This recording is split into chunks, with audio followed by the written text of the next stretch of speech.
ઓમ નમઃ શિવાય. શ્રાદ્ધ ભાગ. સંત એકનાથ.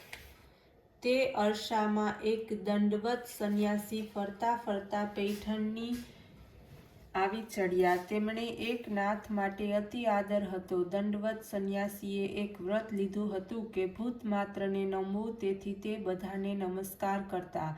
નાથને દંડવત સંન્યાસીની યોગ્યતાની ખબર હતી. એક વખત દંડવત સંન્યાસી ગોદાવરી તીરે નહાવા ગયા. રસ્તામાં એક ગધેડું મરેલું પડતું હતું.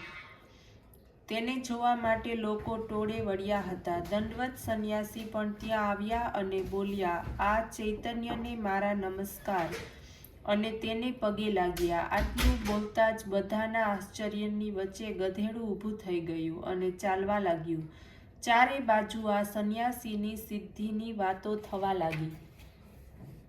નાથના કાને આ વાત આવી, પણ તેમને એ સાંભળીને દુઃખ થયું. તેમણે સંન્યાસીને કહ્યું, મહારાજ, મરેલા ગધેડાને જીવંત કરી તમે આ શું કર્યું? મેં જાણી જોઈને આ કામ નથી કર્યું, તે ખરું, પણ સાધકનું મન સિદ્ધિ પર ગયું, તે તેની સાધના ખલાસ વળી. તમારી પાસે સિદ્ધિ છે એ જાણતા લોકો તમને હેરાન કરશે. કુદરતના કામમાં વચ્ચે હાથ નાખીને તમે બહુ મોટો અનર્થ કર્યો છે. હવે કુદરતને પણ મૂંઝવણ થશે. નાથ મહારાજ, મારા હાથે ખરેખર જ ભૂલ થઈ છે. આ ભૂલનું પ્રાયશ્ચિત શું? હવે તો એક જ માર્ગ છે, દેહ ત્યાગ, સમાધિ લઈ હરિ સ્વરૂપમાં વિલીન થવું સારું. નહીં તો લાખો લોકો મરેલાને પુનર્જીવિત કરાવવા તમારી પાસે આવશે અને તેના લીધે ભગવાનને તકલીફ થશે. તે સંન્યાસીની નાથ ઉપર અપાર શ્રદ્ધા હતી. નાથનું કહેવું તેને યોગ્ય લાગ્યું અને આસન ઉપર સ્થિર મનથી હરિચિંતન કરતા તેણે આનંદથી દેહ ત્યાગ કર્યો. નાથ એટલે મૂર્તિમંત તેજ, મૂર્તિમંત પાવિત્ર અને મૂર્તિમંત પ્રેમ. તેમનું આવું જીવન જોઈને જગતની સિઘ્ન શક્તિ સગુણાકાર સ્વરૂપે શ્રીખંડિયાના રૂપમાં આવીને તેમના ઘરનું કામ કરતી હતી. શું એકનાથનું ભાગ્ય હશે? એકનાથ અને ગિરિજાબહેન જમવા બેસતા અને શ્રીખંડિયો પોતાના હાથે રસોઈ બનાવી તેમને પ્રેમથી જમાડતો. એકનાથ અને ગિરિજાબહેન પ્રેમથી જમતા તે વખતે શ્રીખંડિયો ઉંબરામાં ઊભો ઊભો અનિમેષ નેત્રથી તેમને જોતો અને તૃપ્તિ અનુભવતો. તે વખતે સગુણા સાકાર ભગવાનને શું થતું હશે, તેનું વર્ણન શબ્દોમાં થઈ જ ન શકે.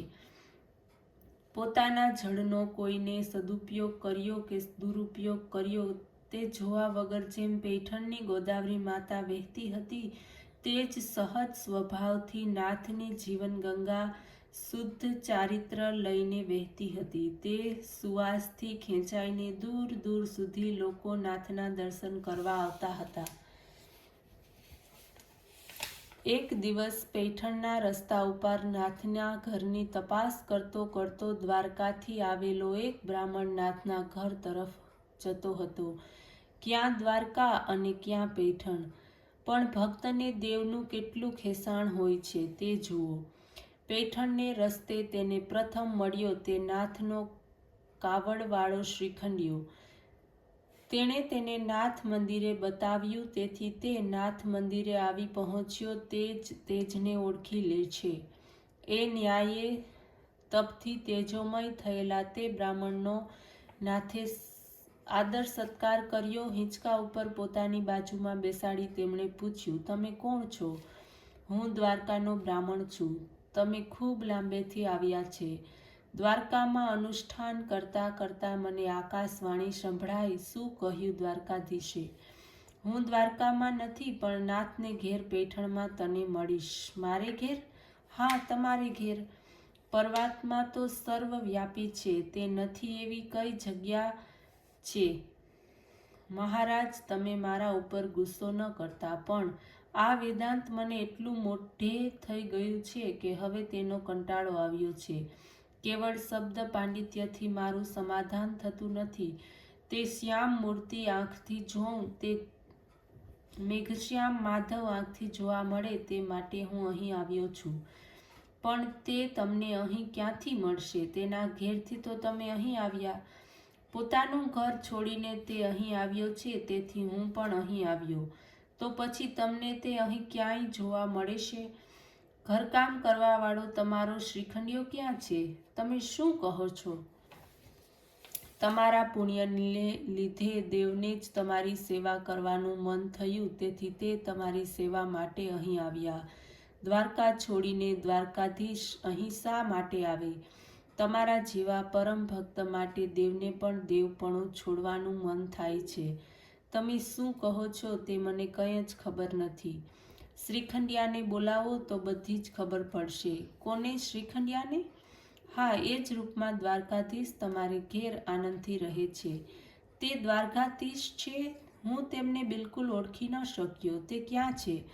બહાર ગયો છે પાણીની કાવડ લઈને. કાવડવાળો? હા, એ જ શ્રીખંડિયો. મને તે રસ્તામાં જ મળ્યો. તેણે જ તમારું ઘર બતાવ્યું. તમારા ઘેર રહીને તેણે તમને બનાવ્યા અને તમારા ઘરનો રસ્તો બતાવીને તેણે મને પણ બનાવ્યો. હવે ફરી તે મુકુંદ માધવ મને મળશે કે?